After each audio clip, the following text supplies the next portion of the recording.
To hear him. All right. Hi, can you hear me? Yes, I can hear you loud and clear. And I can hear you loud and clear too.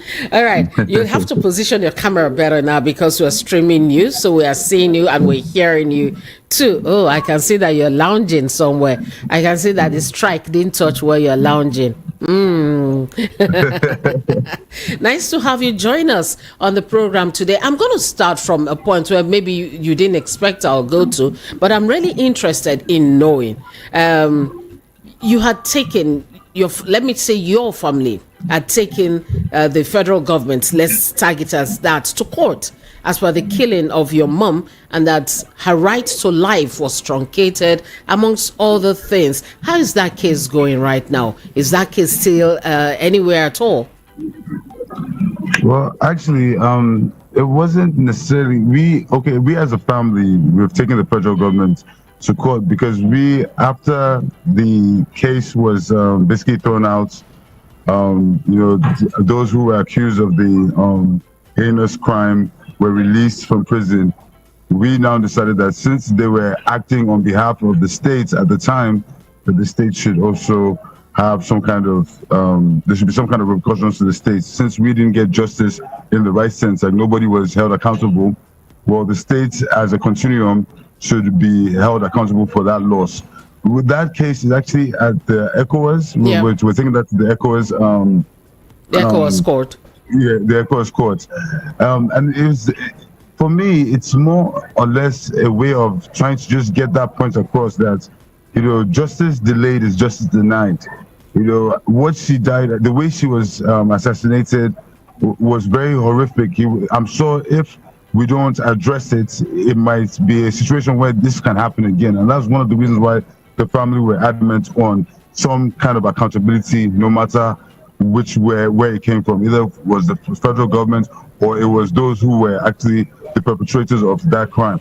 So yeah, that is something that is still ongoing. Matter of fact, it got to a point where the government now decided that they wanted to have a discussion with the family, so they didn't want us to take the case to court. So that conversation is ongoing. We're still in the process of doing that at the moment. So for now, since it's still it's a matter of the courts, there's really nothing I can really say about that. Yeah. This is more or less, a judicial situation now. Yeah, I know that. I just wanted to know if it was still ongoing or you guys decided to drop it.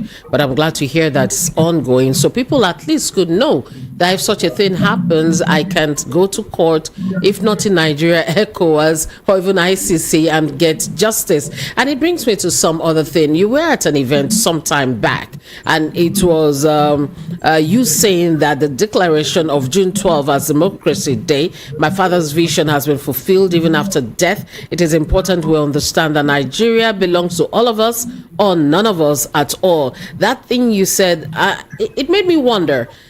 The fact that a day was declared as Democracy Day, June 12, does that embody the vision of your father, or is just another holiday?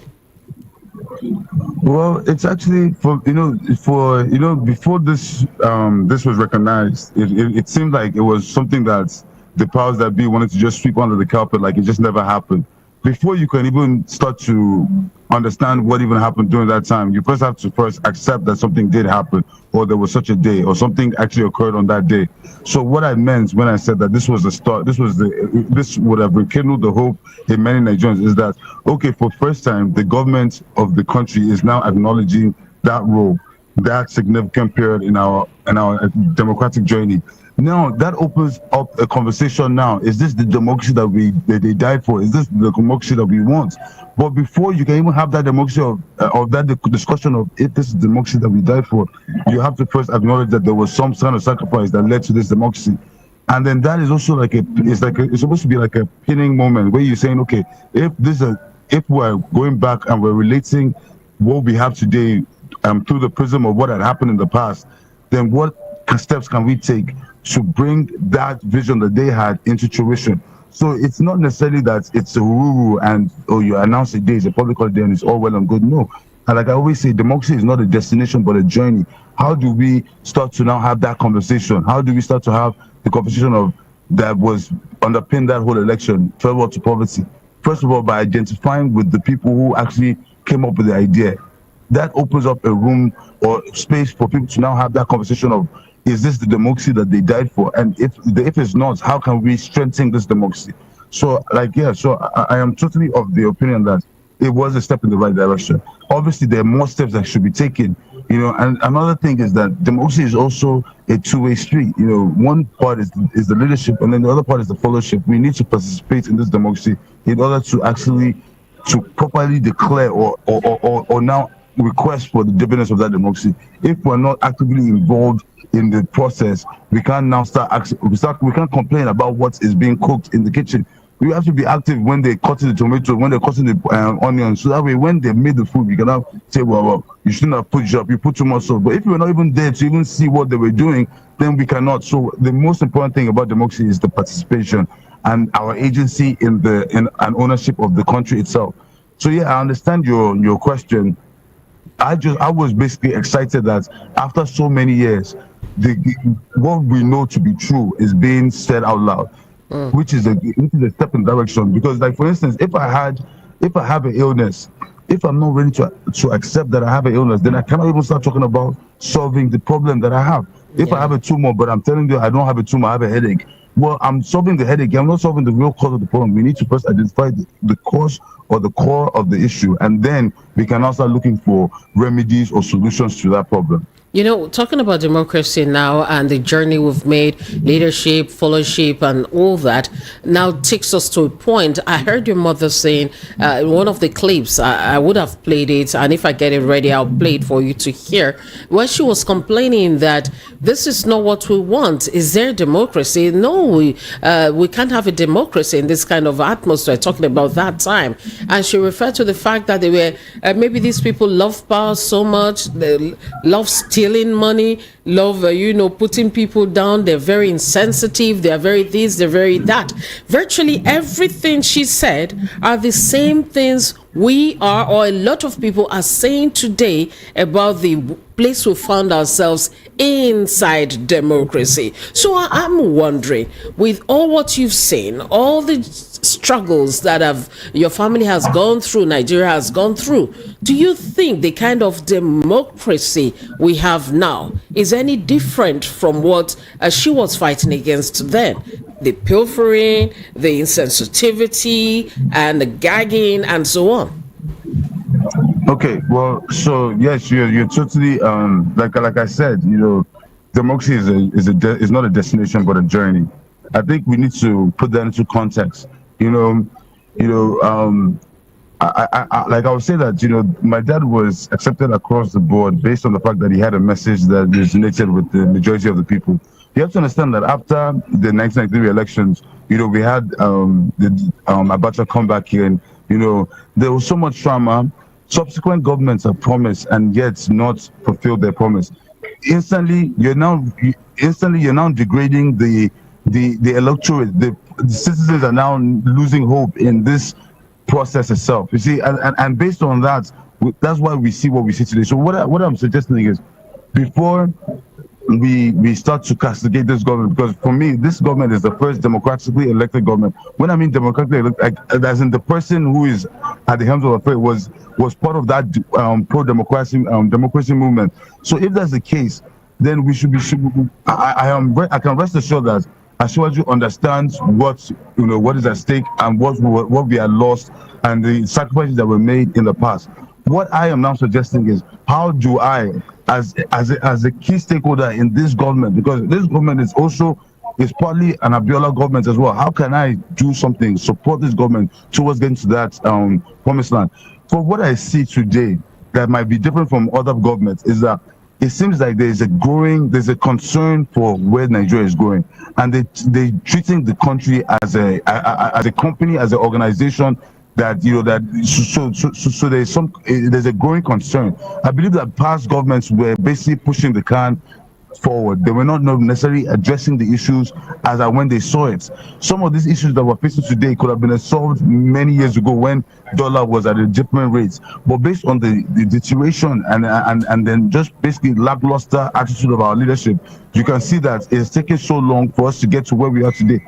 So for now, I am of the opinion that if we are really if we as Nigerian people take ownership of this country, believe, or even start to even in our own individual ways, support ourselves. We have to understand that if Nigeria is going to be fixed, it will be fixed by Nigerians first. There's no need for us looking outside of the box. Everything that we need to make this country a better place, the manpower, the resources, everything is embedded with us. What we have to do is look inwards and not look outwards. Like for instance, I can tell you that, like I said, if we are really serious about this democracy, we need to start to talk to ourselves, educate ourselves about what really matters. It cannot be that only during elections that we now vote, and then even the voter out, the voter turnout, it sends a message, even not even only domestically but also internationally. We need to come out and let our voice be heard. I believe that the more people that engage in this democratic process that we're in, the better the systems will become, and then the more dividends of democracy will be accrued. So it's also important that we also engage with our leaders. We can't, once they're there, nobody is challenging them, nobody's questioning them. This is the reasons why we are always complaining. What we need to do is, before they get there, we need to be on their case, talking to them about what really matters to us as a people. For me, it will be the cost of food on the market, the cost of school fees, exchange rates. These are things that matter to me, and I'm sure it cuts across the spectrum. So from my point of view right now is that, yes, Nigeria might not, the democracy we're practicing might not be the exact democracy that my father and my mother would have envisioned, but notwithstanding, we that were left behind can also synergize, collaborate, and coordinate ourselves properly towards getting us to that promised land. And like I said, my father wouldn't have fixed Nigeria by himself. As a leader, your role is to sell a vision, a dream, and then it's for you to convince your people to key into that vision, and they will be the ones to drive it. So once we as Nigerians are all on that table, we will we'll be able to get to that promised land. Okay, so we see here now that what we have now may not just be exactly how your father and mother would have envisioned it, but you see it also like an Abiola government, because Asiwaju was part of Nadeko. He worked with Abiola and had the idea of what they would have wanted. So this 1 year that we've had of Abiola, of Asiwaju being in power, if Abiola were here, for instance, what do you think he would have done differently? Or would he have done the same things? Well, I believe that if my father was in charge today, he probably would have done pretty much the same things. Maybe the only difference might probably be in execution. But like I said, there are different ways to skin a cat. So for me, I for one would say that, Asiwaju's presidency, knowing what had happened before his time, I think basically his hands were tied. And I'm saying that from a point of view that I knew the situation before that elections and after the elections. And I knew that with the way things were going, we have to, if we're not careful, Nigeria. Hello? Okay. I think our audio as an entity might be on shaky ground. So yeah, there were certain things that Ashwaji might have to do that if we're to look at it, we might be seeing some effects of it right now. But I would say that these things are steps that in the right direction. For instance, I'm aware of the finance minister just paying off some of the debt that we've been.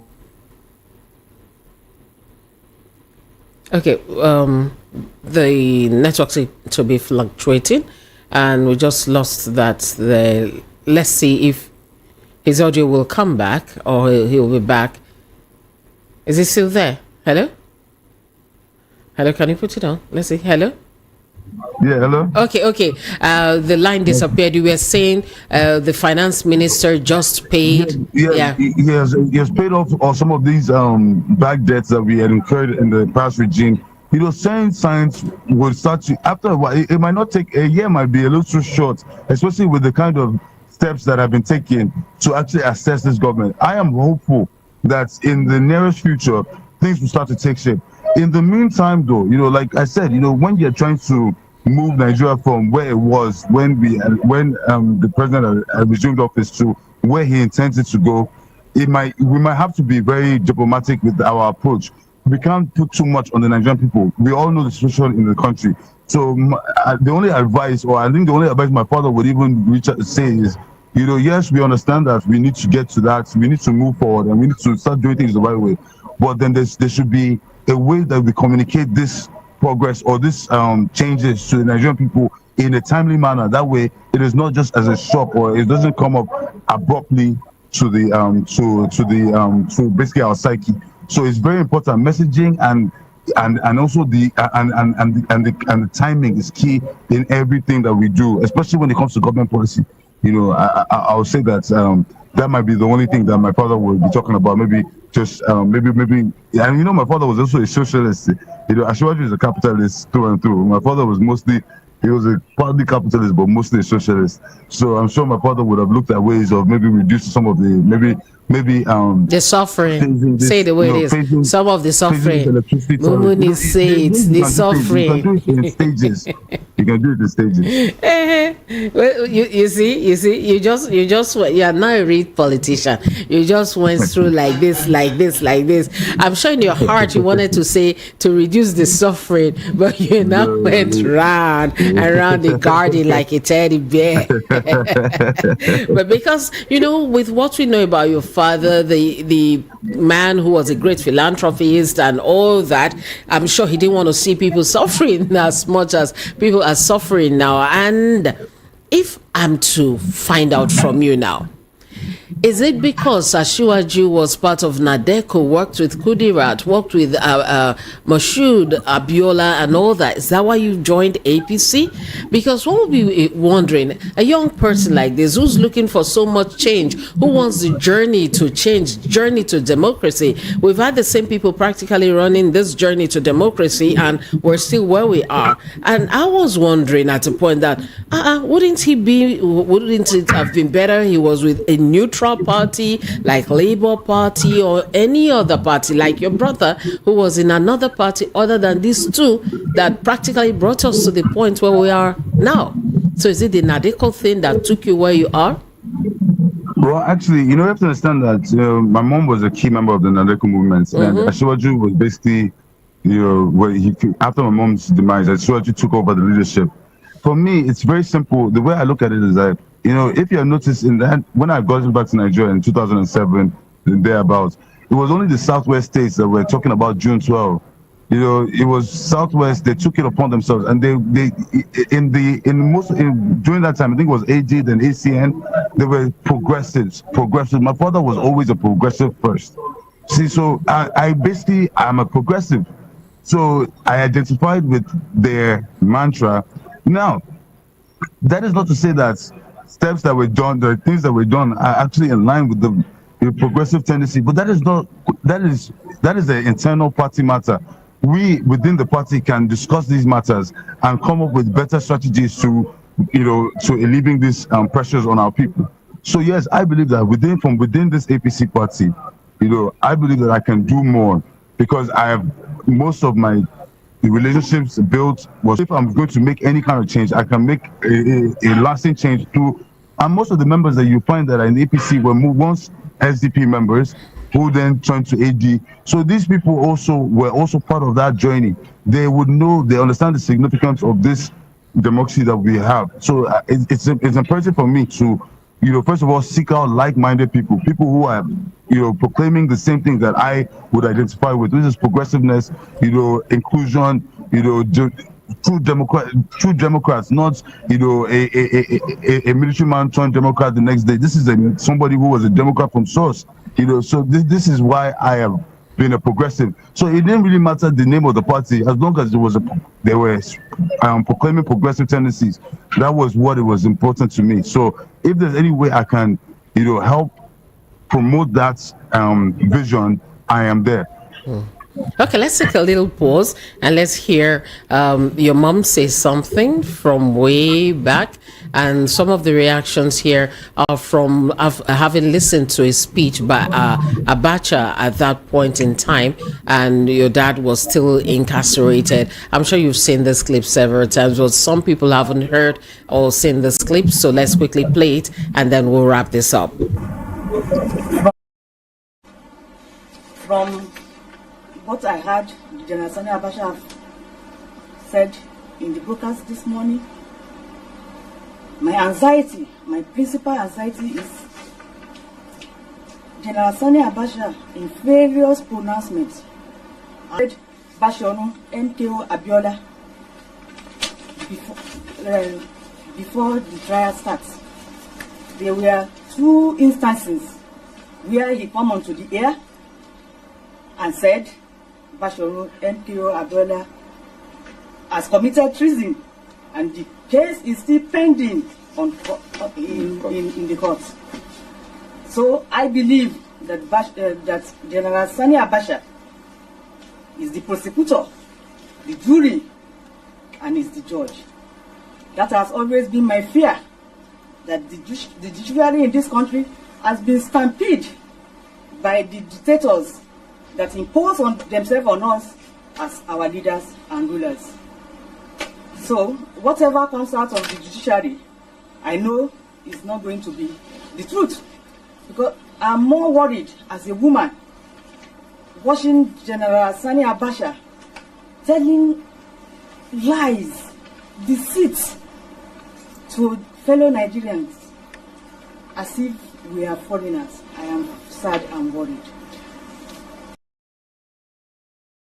Even as at that time, she complained about the judiciary, and a lot of people are complaining about the judiciary right now, believing that they are part of our major problem.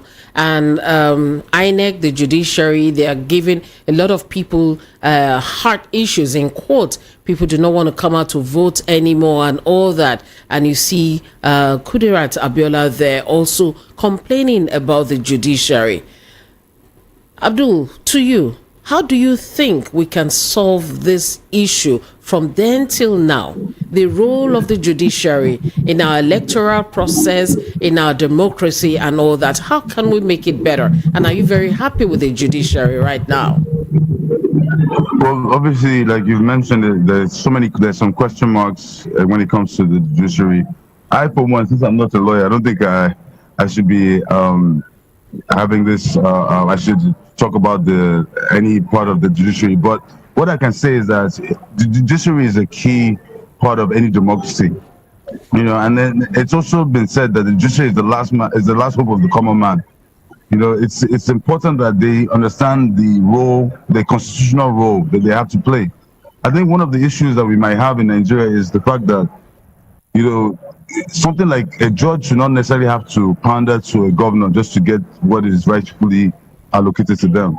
This thing should be done from a different organization that doesn't necessarily have to even get permission from any executive member. You see, there's separation of powers are there for a purpose.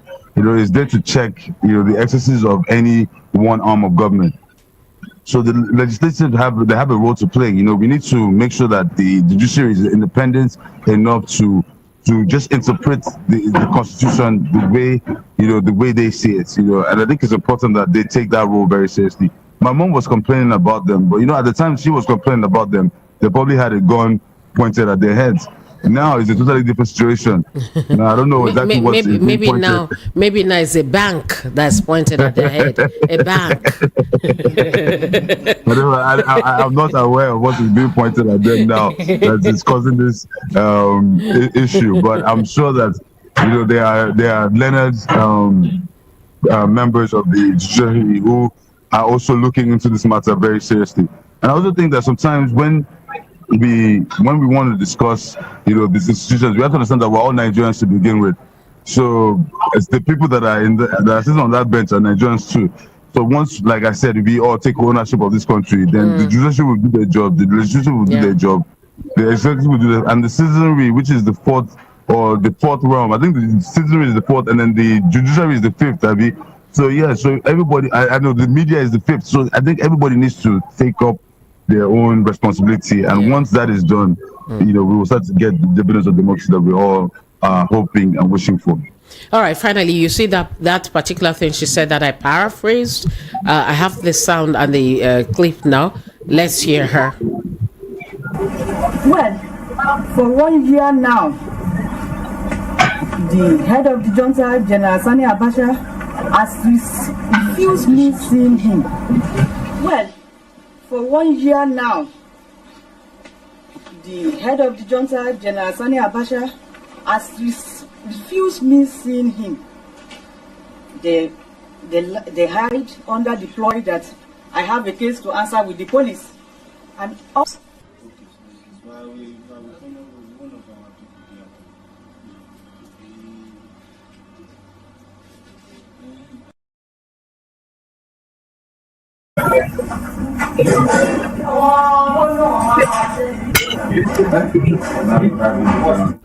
All right, we missed that one. I will see how we can do that. Maybe after you, I can still play it because I like people to hear directly. So finally, Abdul Mumini, let's find out, how do you feel after all said and done, 28 years after the passing of your mother and all the struggles? Do you think, I know you mentioned something like this in the midst of what you were saying, but I'd like you to take some time now to tell us, do you feel it has been worth it? Do you feel that losing your father and mother for a country like Nigeria and seeing how things are playing out, was it something that they should have even bothered themselves with? Of course. So much is given, much is expected. My father understood that he needed to Sorry, give back to the country. Abdul, could you move sit back a little bit because okay, right, thanks. Because we can see you, so move back a little. Yeah. All right, great, thank you.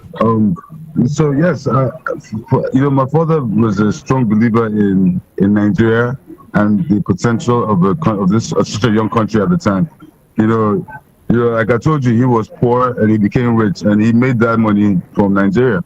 He believed in the future of this country, and I don't think that any sacrifice is too much for your country. I don't think so. So, and I think that they didn't just sacrifice their lives for just anything. They sacrificed their lives for the future of the nation.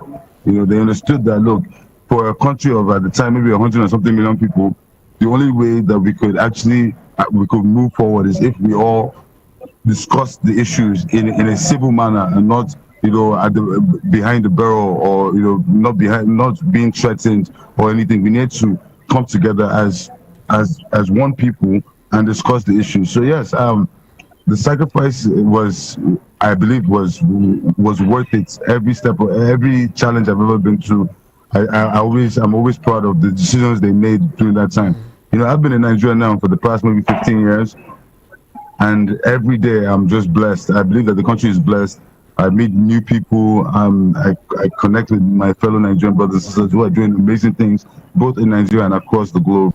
I believe that there's really no sacrifice that is too much for a country that has given you everything.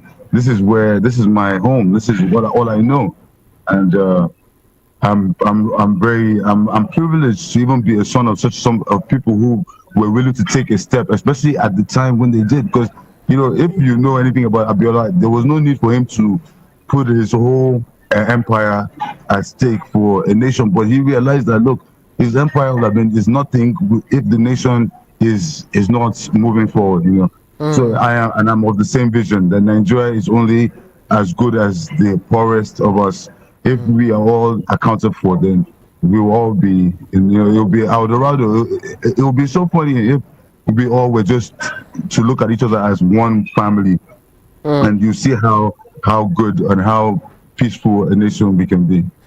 Funny enough, we both use same word because somewhere I had it written down here.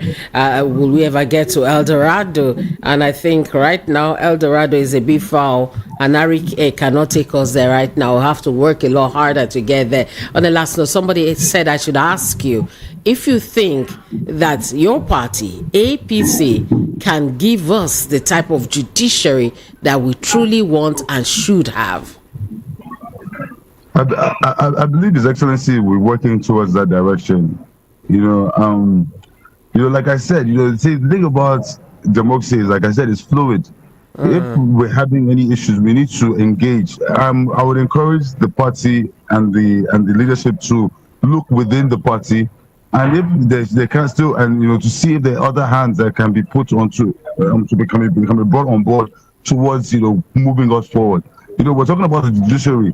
The first person that will come to my mind when we're talking about judiciary would be maybe the likes of Babatunde Fashola, is the former Excellency of Lagos State and the former Minister and even the vice president was also a sign. These are people who are like like the law is what they breathe. So if we're talking about strengthening that, we can incorporate some of them. And then also the president, as the president of the country, does not necessarily only have to look at APC members for advice. He can also seek his citizens, who can be Peter Obi from the Labour Party, or it could be His Excellency Atiku Abubakar from the PDP party. He can reach out to them, because as the president, he can reach out to any of the citizens to seek advice or support, and it doesn't take anything away from him. So, like I said, once the elections are over, you become the president of the whole country. You are not just the president of your party.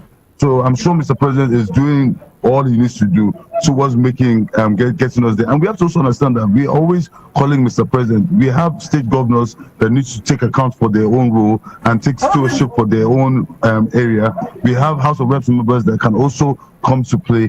And then, and at the same time, we have the citizenry who can also make their feelings and their objections heard. And that is the only way this government, this election, and or this country, or the idea of Nigeria can come to that hopeful or renewed hope ideal that we are all hoping for. Okay, all right, thank you so much. Now let's hear that voice. I wanted us to hear it together before you leave. There cannot be democracy. How do you think there will be democracy? There cannot be democracy under this atmosphere. Election now is now being tried for treason. There's no way they can be. They are just deceiving themselves. Instead of them to tell us that they have enjoyed this power so much, they have stolen our money so much that they want to keep ruling for as long as they live. And we will then take our faith that maybe that is how God has destined us. But instead of them saying that, they will now go on to the air for empty propaganda and deceit that will lead this country nowhere than ruins.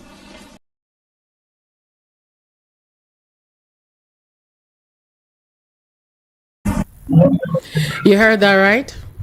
Yes, I did. Yes, I did. And that was a strong woman. And I'm hoping that more women will stand up and face you guys, because we need to face you men. Because you men are the ones who are covering Nigeria right now. We need to face you guys very, very much. And I'm sure you're very proud of her. Every day you think of her. A lot of us are very proud of her too. And we thank on her behalf. I want to say accept our thanks for all the work. And I want to believe that Nigeria will get to a point where we'll say finally Uhuru. But I've asked you one last. This is the truly last question for today. Do you think democracy can truly thrive in Nigeria? Because some people are asking for, let us go to the regional, let's do this, let's do that. Do you think democracy can truly thrive in Nigeria? Well, first of all, I think democracy is the best form of governance, hands down. The majority have their say, the minority gets, the majority have their say, their way, and the majority gets to have their say. It's important that we include enough more people, and that's the only way democracy will work. More people need to get engaged, need to be informed, need to participate, and then we can now request for the dividends of democracy. Now, I am not saying that this democracy will be the one like they have in America. Democracy, like I said, is not like there's not one definition for democracy. We have to look for the democracy that actually fits our own peculiar needs. And I think once we start to have that conversation, we will start to adapt this democracy towards fitting our needs. So do you want to be a president one day? Well, if my people call me to serve, I don't know how I can. Okay, I'm calling you now. I've called you. Inshallah, at the right time, and with the support of my party, I'll make my intentions clear. Thank you very much for your time. And as we celebrate your mother today, 28 years after, wishing you, your family members, and the whole of Nigeria the very best. I've been speaking with Abdul Mumuni Abiola, son of late Kudirat Abiola and Moshood Abiola, both icons who went down for or during the struggle of democracy in Nigeria. We wish you the very best, and when it's time to start the campaign, call me and I will help you. Thank you, madam. You have a nice day. You have a nice day too. Take care. All right. Okay, Joseph. It's not just the two of us. It was a wonderful one. I think I pick a lot of things from there. First, let me say that I do try seriously, because if it's just some people, they will never cross the shore of this country again. To come back here, right? They will never come back here again. So he actually tried for him coming back. I know of the family of the former governor of Bende State, Professor Ambrose Ali. In fact, you take the grace of God for his people after when your father didn't commit any offense and then he was incarcerated for offense. You don't know. Just later they now found out that the child were not did not actually commit those offenses. It was the children were seriously annoyed with that kind of action. So, but in this very case, it's not even incarceration. This was a total eliminating both a father and a mother. Some people will cross this shore and just they may not even say that they are from Africa anymore. You understand? So I actually envy the courage of the Abiola family, as many of them are still coming around, making a lot of input on how this nation can move forward. Even one of the sons is called he make attempt, I think up to 2 or 3 times, to say, okay, let me try and give a slot.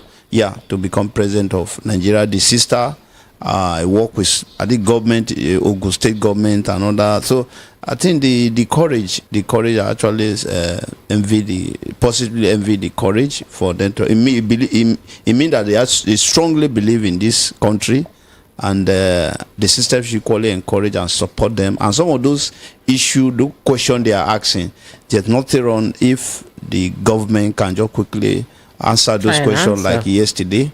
And equally make it known to us that father is we consider the plight of people. That shows that, are you a Senate president, are you a governor, are you a president, are you a House of Rep member? Consider the plight of people. This money, for you to buy fuel currently, is very, very difficult. Many filling stations are not selling for a CQ back again. And these are things that... are they even supposed to be selling? Are we not on strike? But you need something to help the strike to be very, very efficient and effective. And you need that movement. So I think our leaders or rulers, they should just sit down and ask, how would they give account of themselves one day? Which side of the history of Nigeria would they belong to if we continue to have in excess, but we are suffering seriously just because of the greed of some individual? It is not normal at all. So in the spirit of June 12th, or the family of Abiola, I think it is time for the leaders should sit down and do the needful for Nigeria. Don't have any business in suffering at all. We have, is it weather? Is it mineral resources? Is this the only disaster we have in Nigeria is human disaster? I tell you. You understand it? Other countries think of the hurricane, earthquake, but our own human king is human king. Human king. Or human earthquake. Human fool, not typhoon or leader fool. So it is time for us to Sumani. I want this Sunmani, man. Okay. Man, they are the ones. But there are some women that are man. God made man, male and female, made he them. Okay. Man represents men and women, so it's Sumani. Okay. Killing ourselves. So it is time for us to just stop that. Let's stop all this. Okay, let's take a quick breather while we get set with our next guest joining us from Abuja also, and we'll be looking at the blue economy, something very crucial to talk about. Stay with us.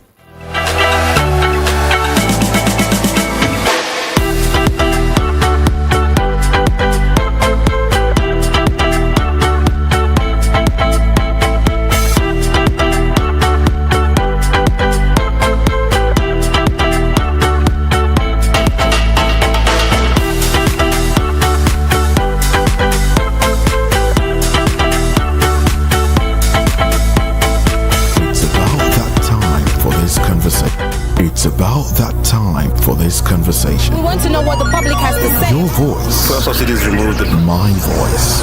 Our voices must be heard. problem here máa ti pọ̀ jù fún wa. As far as I'm concerned, it's not helping the society because the way things are going now, everything has gone up. For current news and daily updates, trends and vibes, vital information and more, tune in daily to the best radio station. VOP, Voice of the People, 90.3 FM, Lagos. Now you have a voice. Speak from the views on the street. We go to bed empty hunger. To the blaring horns of a hustling city. The loudest voices of the common man got a medium to be heard. This particular administration, they were coming unprepared. It's not a bad thing to renovate the president's lodge. Through top-notch programming, unbiased reportage of news, sports, business, entertainment, and cultural documentaries, Voice of the People, 90.3 FM, became a symbol for 21st century media. And now, a new baby is born. Voice of the People Television. Yes, Voice of the People Television, new baby born. You can check her out. YouTube, she's there, but coming soon to your TV. Now, let's talk about the blue economy. And our guest is very much around. Can we have him hear me? Our guest, we'll be looking together at the blue economy. Let somebody mute their audio because it's having a reverb here. Blue economy is an emerging concept that actually encourages sustainable exploitation, innovation, and stewardship of our oceans, our seas, our rivers, and so on. And all the resources we get from that place. The worldwide ocean economy is valued at around 1.5 trillion naira per year. That makes it the 7th largest economy in the world, and it is set to double by 2030 to $3 trillion a year. Now, the total value of ocean assets, natural capital, has been estimated at about $24 trillion. Now, for those of you who do not know, 80% of global trade by volume is carried by sea. If you check your house, there is hardly anything in your house that maybe didn't come to you via the sea. And also, 350 million jobs worldwide are linked to fisheries. We also have seafaring and all that. They're asking more Nigerians to join the area of seafaring because Philippines and so on are the biggest when it comes to suppliers of labor for seafaring. And 35% of crude oil production will come from offshore fields by 2025. Becoming a major player in this particular sphere of economy is a great thing, and that is why we have a ministry that has been set aside to really focus on the blue economy, because not many people thought about it, and many people were just exploiting without protecting that economy. Today we have a guest who will be talking with us about the blue economy. Joseph, tell us. Okay, blue economy for me is an economy that is blue. Why not? An economy that is sad, Abby. Okay, I think to me we have a lot of assets in the water. Yes. I think it was a very unique one, seriously, for Nigeria government to say. I think it is not only the mineral resources, the asset that we have in the land that we need to focus on. Now we should focus on marine economy. I think it's a very, very wonderful one. And let's see what they have been doing about that through experts or those that are there. And we have our guest right now. He's the SA Special Media Advisor, to the Minister of Marine and Blue Economy, His Excellency Adegboyega Oyetola. Mr. Ishmael, pronounce his name. Omikbade. Omikbade. I got it now. They were bending their mouths to call it. But himself, he agrees that I got it right. Pronounce the surname, because people are calling different pronunciation for me. Omikpidan. Oh. Okay. I am having a call back. I don't know which of us has the audio that should be off on. Can we sort that out? All right, I'll come back to you shortly. We need to get rid of that reverberation that we're having on the echo. So please bear with us a second while we sort that out. Let me walk you through a bit about the blue economy. And when we're talking about the blue economy concept, it actually provides a more holistic vision that embraces economic growth. And you're not just looking at economic growth, you're also looking at protecting that particular source of that economic growth, and it has to be sustainable being that you're not just using and killing it, you're not just damaging it, and all that you're using and at the same time protecting. And in the light of this, we'll be talking about what Nigeria is doing here. We have a very long coastline. Extra was just added, so let's see what it's all about. While we're sorting that out, Joseph, like what I say, I think if you look at the the job of Nemasa. Okay, is it okay now? Okay, give us a second. Let's hear. Could you take it up? Okay, I see have the whole back there. Okay.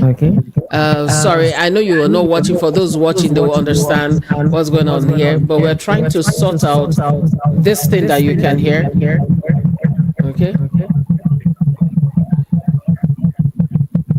Okay, please, let's try and sort that out and you get back to me. Joseph, carry on, please. To me, like, if you look at what, if you go to a papa of this world, you see a lot of maybe the sea, the Nemasa of this maritime. world, the maritime of this world, which show that there are a lot of activity that we can equally utilize in our waterway. So, and I equally know that in Nigeria we have a department of marine police. Yeah, and all that, and all the relevant organization that perform their duty in the water. Hello. Okay, can you hear us better now? Yeah, I can hear loud and clear. Loud and clear. Unfortunately, we're having a holdback. Welcome to VOP 90.3 FM. It's a pleasure having you today. How has it been? The pleasure is mine. Well, we thank God. And have you been coping with this? The NSC strike. Aluta continua. Every other thing. Well, for me, I think the issue of the NSC strike and minimum wage is one thing we should look at very critically. And I say so not because I serve a minister in this administration, but because as a media consultant to the Senate Committee on Constitutional Review between 2011 and 2015, this issue about national minimum wage came up. And one of the issues we look at is, for crying out loud, we cannot, in all honesty, pay a worker in Zamfara State the same amount of money we are paying a worker in Lagos State. And the implication of what Labour is insisting on is that at the end of the day, the federal government will sign, but the state will not be able to pay. And once the states are not able to pay, then what is the essence of grounding the national economy? I think this is one issue we must help Nigerians to understand, that rather than make it a national issue, states should be allowed to negotiate based on their financial power. I just felt I should make that contribution. Yeah, it's good you made that contribution, and I will still want to take you on this line you just told. You said a state like Zamfara cannot pay same way as a state like Lagos would pay. I'm sure there's somebody out there who would wonder why. Well, the reason is simple. What is the capacity of Zamfara to generate revenue? How many industries do we have in Zamfara? In terms of their contribution to VAT, what is the percentage? So, if, for example, and what is the cost of living in Zamfara? The cost of living in Zamfara State is not the same thing as the cost of living in Lagos State. Ditto Abuja. So therefore, you cannot ask that a man who is receiving 500,000 in Lagos State, perhaps because of the number of work he put in, because of yes, but then you now say the same somebody in Zamfara who does not put in as much as the man in Lagos should earn the same amount of money. That is the implication of what Labour is doing. So this idea of national minimum wage, if we are serious about running a truly federal system of government, for me, I think it should be abolished. So that no single union will hold the entire country to ransom. Look at, you say you want good living, but you know that in the last 24 hours, the economy has been grounded. Well, that's what a strike is about. Most of these big men, but unfortunately, most of these big men don't suffer what you and I are suffering. It is you and I that have no light. It is you and I that have no water. These people have a way of getting around these things. So if you look at it critically, we are the ones suffering, not those whom we think should suffer as a result of this strike. Let me take you back to the example. I get you. Let's look at the example you just gave. You gave the example of a state like Zamfara. If we go now to Zamfara, yes, even before we started having issues in the north and all that, we know that these states have their own mineral resources that we've not been able to really tap. And we have a case of illegal mining going on in these places. Zamfara, for instance, is rich in gold, copper, iron ore, tantalite, magnesium, among others, greatly untapped in the state. If we really took time to focus on the states, took time to really harness the potential of their natural resources, should Zamfara be a state that will be saying that, oh, we won't be able to pay even 70,000 naira the way Edo State is paying? No. But do you also know that all those minerals you have mentioned, they are still under the exclusive legislative list? That is part of the issue that is wrong with Nigerian federal system. Ordinarily, states should be allowed to harness these resources and ensure that they put them to use for the benefit of their people. But as we speak today, I will give you a typical example of Osun State, where I was the chief press secretary for like 3 years before we left government in November 2022. You just sit down, somebody will just come from Abuja with he will tell you he has a mining license, and he will just go to anywhere and begin to mine. But because it is the federal government that issues the license, the state has little or no power to control. The only thing we try to do under our own government was to come under environmental laws to say, yes, you can have a mining license, but we have a duty to protect our environment. So a lot is wrong with our constitution. So is wrong with crude oil of Delta State is also under the exclusive list. It's under the federal. It's the same process. Okay, now same process. Crude oil is being well exploited. Give me a second. Crude oil is well exploited in the Niger Delta. Very well exploited by the federal. I'm going somewhere by the federal. If gold, iron ore, all of Zamfara and all these other states are under the federal government, now you've talked about the constitution. Why don't we push for them to exploit these things more? And these people now have, just like Delta State will get money for her crude, these states would also get money for their mineral resources. Is that not a possibility? It's a possibility. It's the same thing we are saying, but until that is done, we cannot push for the kind of minimum wage we are trying to push for. Look, take your statistics, do the analysis. The 30,000 naira current minimum wage, not all the states are able to pay. Not all the states are able to pay. So even the 60,000 they are negotiating already, which they are likely to go beyond that, I can bet you that it will plunge most states into another round of crisis. I'm not holding brief for the states because I do know for a fact that since the removal of the fuel subsidy, what has been going to the state, have tripled. If I don't know of any state, I know of Osun State where I come from. In the last 18 months or so, what has gone into Osun as federal allocation is close to 300 billion. Unfortunately, there's little or nothing on ground to show for the resources. So this is another, you see, as media as journalists and as communicators, we should also endeavor to try to make Nigerians understand the situation of things. Look, if at the state level, the subnational, if they were utilizing the resources that had been made available to them since this administration came on board in about 12 months ago, I tell you, we will not have reason to hold federal government responsible for every trouble that we see in the country. Osun, for instance, when I look at their 2024 budget, they budgeted 3 billion for agriculture, whereas they budgeted 6.5 billion for office of the governor for entertainment and meals. So is it the federal government that will come and improve agriculture in Osun State?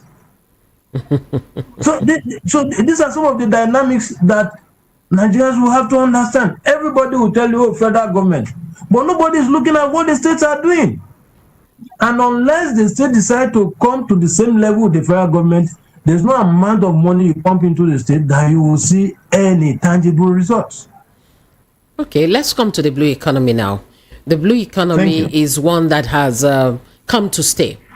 Before now, nobody really gave it much thought, but some years now, it has become something people are talking about, and nations that have coastlines are really digging deep into what the blue economy has to offer.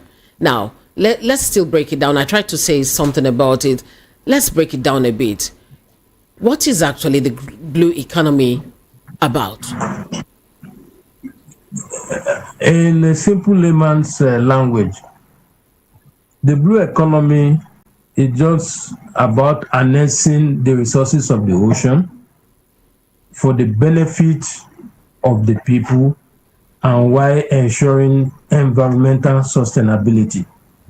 And if you are talking about the resources of the ocean, you talk about fishery, there's also seabed mining, there is cabling, there is biotechnology, and all whatnot. So it's just all those, transportation, all those resources, that we can harness from our waters, make up the blue economy.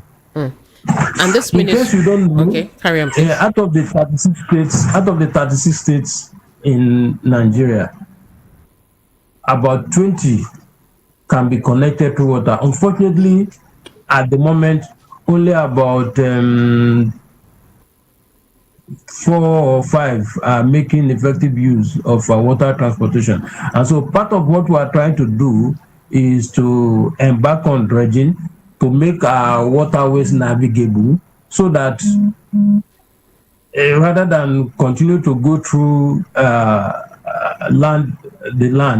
through the road using big trucks, to move goods and services across the country, it can be done through water, because it will take you days from Lagos to say Kaduna or to say Lokoja, whereas through water, just a few hours you get to your destination. And now the area of blue economy is connecting the world now, especially when we're looking at transportation. Virtually 80 or so % of the things that we use as humans are transported by sea. And since this ministry was created with this administration coming in, have we been able to come to the point of having our own flag carrying ships? That is just like a nation. We have the Singapore line and all that and so on. Are we getting to that point where Nigeria will have hers? If you listen to the minister's press briefing Tuesday last week, about a week ago today, it was one of the issues he raised. As a matter of fact, when we came in August last year, the first interaction the minister had with journalists and members of his team, he made it very clear that part of what he wants to do is to ensure that we have a national carrier as far as shipping business is concerned. And as I speak today, the committee in charge of that had been set up. We are looking at what is obtainable in other jurisdictions. But like the minister said, and I will also reiterate that here, that is not looking at the moribund NSSF. You know, we are trying to look at a PPP arrangement where you have private investors coming to make it viable. The work of government is just to provide an enabling environment while you allow the private investor to drive, the process. So it's in the pipeline, and I'm very sure that before the year runs out, we will have a clear direction as to how far we have gone. And in the process of doing all these, is the ministry or the country looking at collaborating with other blue economies in the Commonwealth of Nations? Of course, no country is an island. Like I told you that we are looking at audits obtainable in other jurisdictions. As at the last count, I know that Netherlands, the US, and some business concerns from the UK have presented proposals to us, and we have asked them to spell out in clear terms how they want the collaboration, to look at. The world is a global village, and so we cannot sit down in Nigeria and believe that we know it all. We must necessarily collaborate with other countries, especially those who have made success of their blue economy. For instance, we are understudying Morocco as we speak. Morocco's economy lives virtually on fish. We are trying to do something in that direction, because if a whole country can be living solely on revenue from fish, means there must be something they are doing that is right, that we can also learn from. Now, the issue of communities around that dwell in the area. You just mentioned the number of states that have waters and so passing through them. The communities in these areas, part of the blue economy strategy is to also empower such communities and teach them how to also preserve what feeds them and so on, and also empower the people, because a lot of them are kind of removed from the, in quotes, normal civilization because they are in the waters and so on. What is the ministry doing in this regard, empowering people in those regions and giving them something to benefit from as the land or the waters around them are being exploited for good? Well, in that regard, one area we are looking at empowering people like that is through our fishing programs. Don't forget that in Nigeria today, most of the fish they bring in the name of importation are usually gotten from our waters. And what the foreigners do, just to repackage them, and sell to us as imported fish. We are looking at that program very critically. The minister is looking at the situation where the artisanal fishermen can be grouped into cooperatives so that they can access fund to make sure that they grow their businesses. We had a meeting about 2 weeks ago in that direction, because the Department of Fishery was just moved to the marine and blue economy in December. In spite of that, from the one, we realized early enough that that department was supposed to be in our ministry. So even before the presidential directive formally moving into our ministry, we were already mapping out strategies on how to ensure that we improve on our fish production and reduce our dependence on importation. And there's no way we go into that program without benefiting the host community. But one way they can benefit is, one, we need to improve their skills, and we also need to make equipment available to them. For instance, we were told that we don't have anywhere in this country where they fabricate trawlers. We are looking at a situation where we can partner with foreign investors to make sure that we get trawlers readily available to our farmers. And when you talk about this, we're looking at cabotage now and all that. I know that there were some funds made available that people could tap in when looking at shipping development, cabotage, and so on. This, I think it's a CVFF fund also. How far have you gone with? Yes, how far have you gone with that? Well, when we came in, the modality we met on ground somehow will make us fritter away that fund. And so the minister has asked another technical to do the entire process. And I think in one of the engagement of the new DG of NIMASA, the issue came up, and he did promise that very soon we will come up with criteria to ensure that, because you see, one of the fundamental challenges we have in this country is that when you have funds for things like that, people who have no business in that industry, maybe because they know XYZ, will come in, assess the fund, and go and use it for something else. So we don't want that to happen to the capital fund. For instance, look at the Anchor Growers program. I was discussing with someone yesterday that if the program were done the way it ought to have been done, it is now that we should be seeing the impact of that program.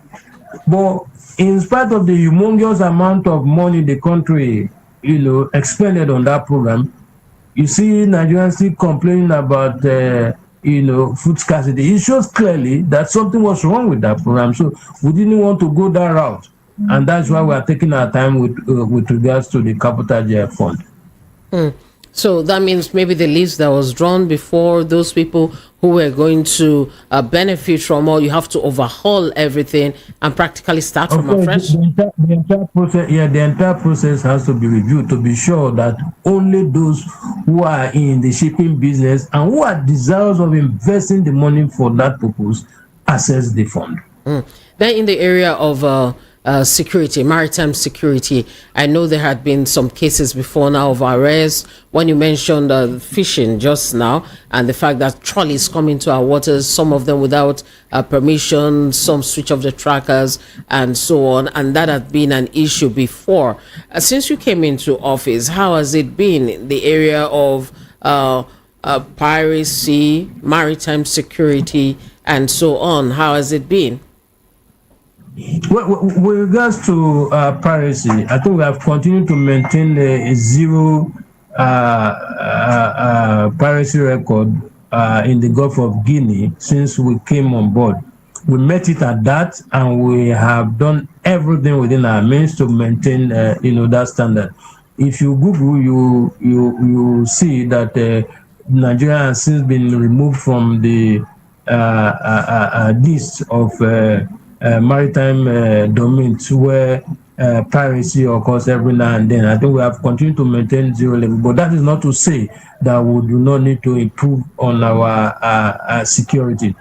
When we came in, we thought that having a coastal guard will contribute to strengthening the security in our maritime domain. Unfortunately, there's been some kind of politics here and there, but we are not giving up.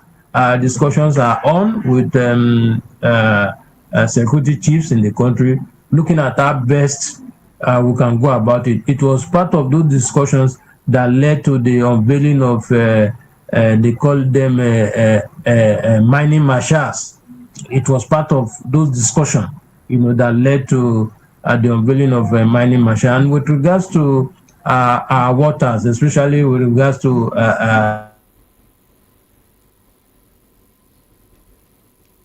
all right, the line just vamoosed. NIWA, Nigerian Waterways Authority. Okay. We are already by next week or so. All right, the line is fizzling in and out. Okay. Work of this. Okay, hold on, please. I think maybe ensure that hello, maybe you go back a bit. Hello, having accidents. No, excuse me. Hold on a bit. I think you please repeat something. Please repeat what you said. Yeah, repeat what you said because we lost the audio at a point. You were talking about NIWA. Yeah, I was talking about the unveiling of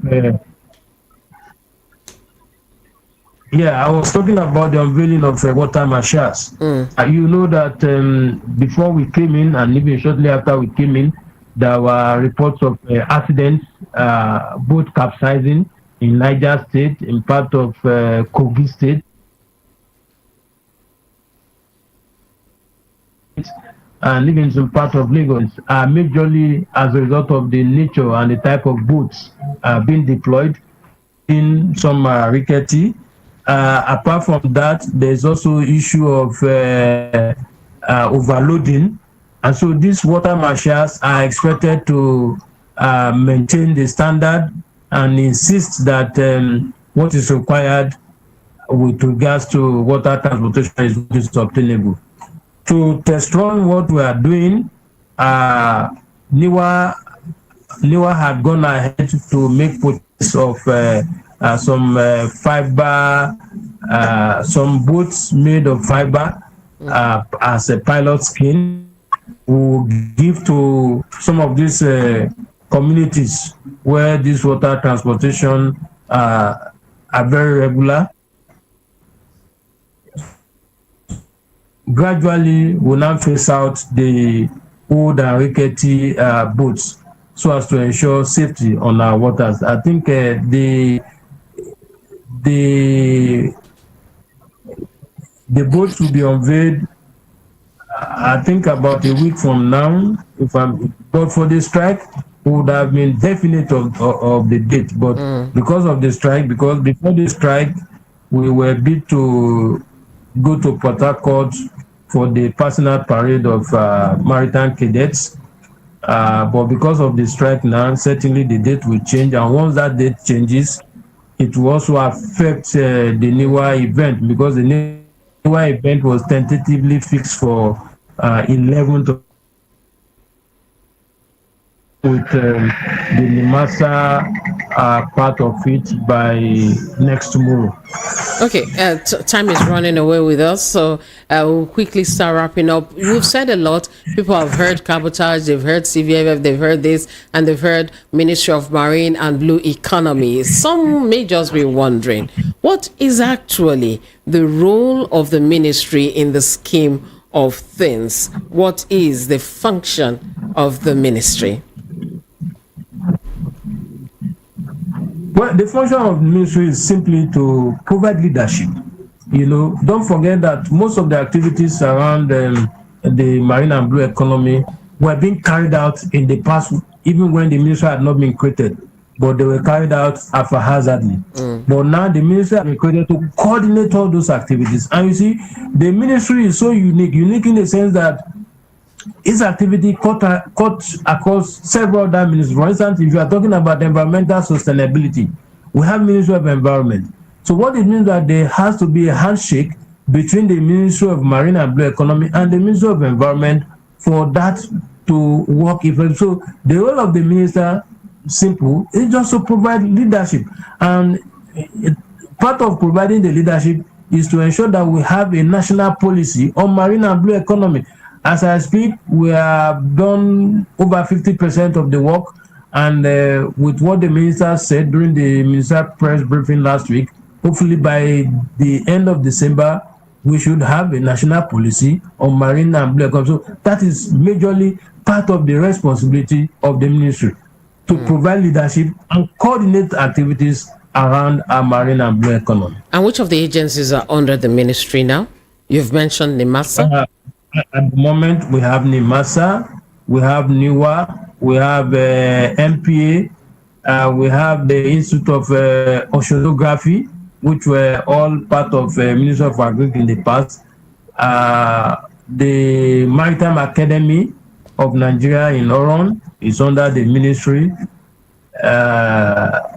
And I think those are the major agencies under the ministry, and all these, and including Nigerian Shippers Council, and all these agencies, the activities revolve around water. Okay, Joseph has something. Yeah, I want to find out what can you do to maybe possibly either by law and bring the Marine Department of Police into your ministry, because why should those guys in the water be reporting to IGP in Abuja who there's no even water, small water around the force headquarters, whereby the ministry is just there. So for efficiency and effectiveness of marine police in terms of security, why can't we bring have a them, combine them to Ministry of Marine and Blue Economy? Then what can you do too for those Masha? They should not be like road safety, who are to some extent of looking how the road can be safe for every one of us. They are revenue driven. Okay, you got that. Well, thank you very much. Well, I appreciate the point you have raised about the marine police, and I think it's a conversation that we should have because when we were discussing about the issue of the coast guards, there was also this issue of where would they be domiciled, and I think one of the experiences we got was from Brazil.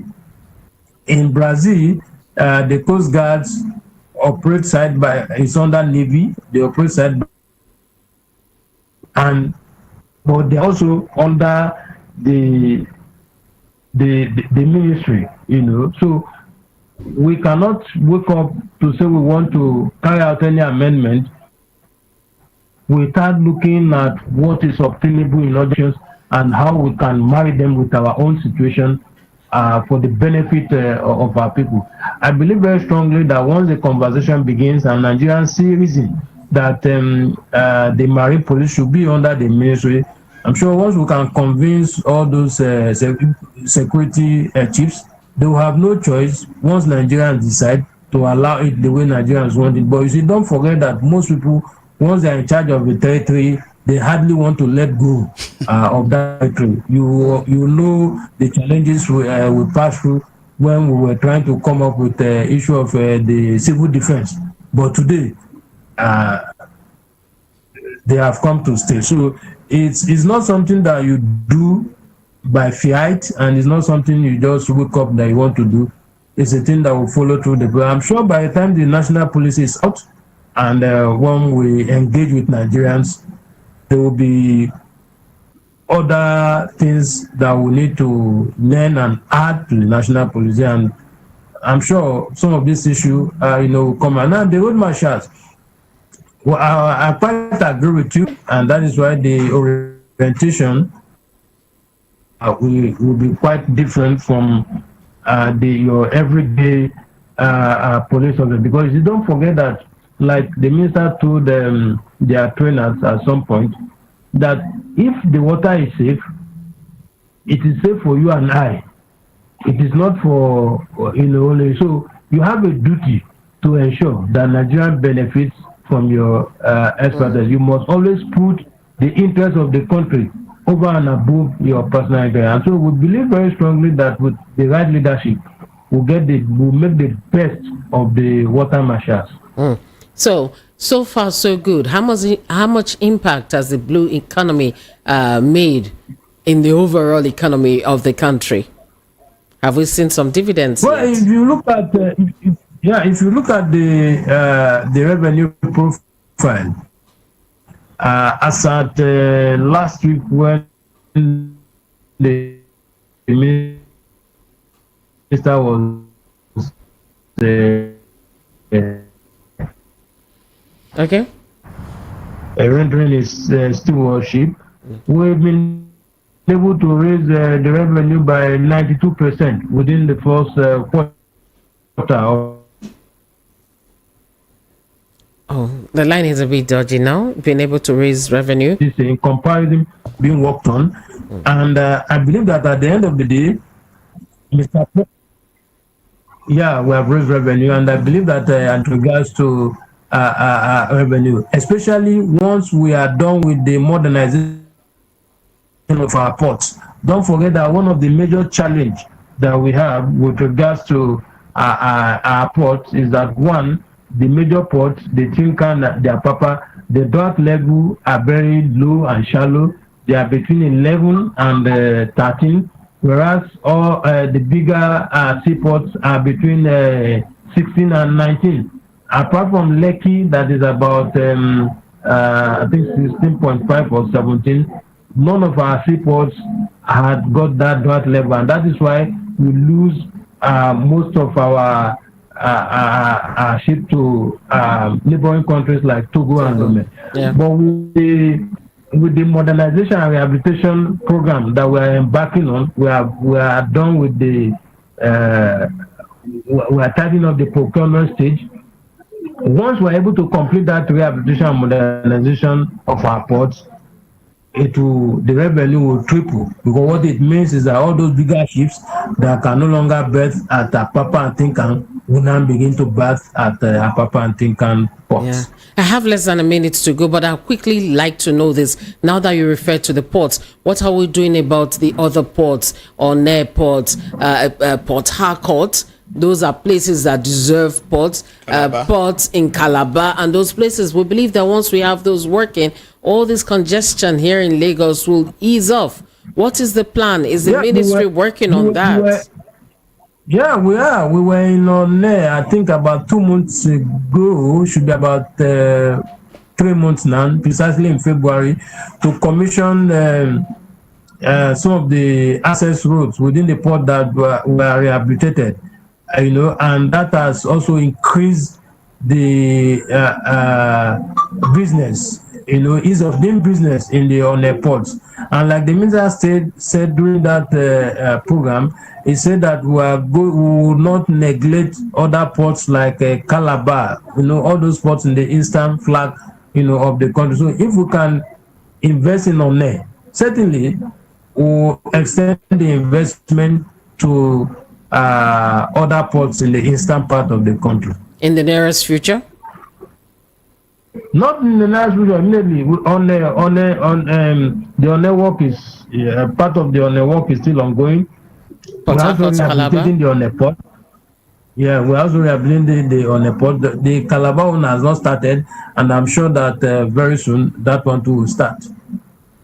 Okay, so Nigerians should look forward to that, because we keep wondering, I'm one of those who are wondering, that why don't we have those ports in those heavily coastalized, in quotes, regions working? It will save a lot of people who are coming from the east a lot of time and efforts and energy. The port is working perfectly. If you Google, I think it received one of the largest ships recently. I think about January, or I can't remember. The port is working perfectly. Okay. But even at that, we are still investing in that port to make sure that we fix some of the dilapidated infrastructure. All right. Thank you very much for your time well spent with us today, and we're wishing you the best of the day. We've been speaking with Special Media Advisor to the Minister of Marine and Blue Economy, His Excellency Adegboyega Oyetola, and our guest has been Mr. Ishmael Omipidan. He's been very kind. He taught me how to pronounce the name. By the time you come back, I thank you very much. Have a beautiful day and all the best with our Blue Economy. The pleasure is mine. God bless you. My regards to Joseph. All right. Bye-bye. All right, Joseph, thank you very much. We have to go now. My guys, we have Esther here. Kayla is here. Hi, guys. I see you guys are ready.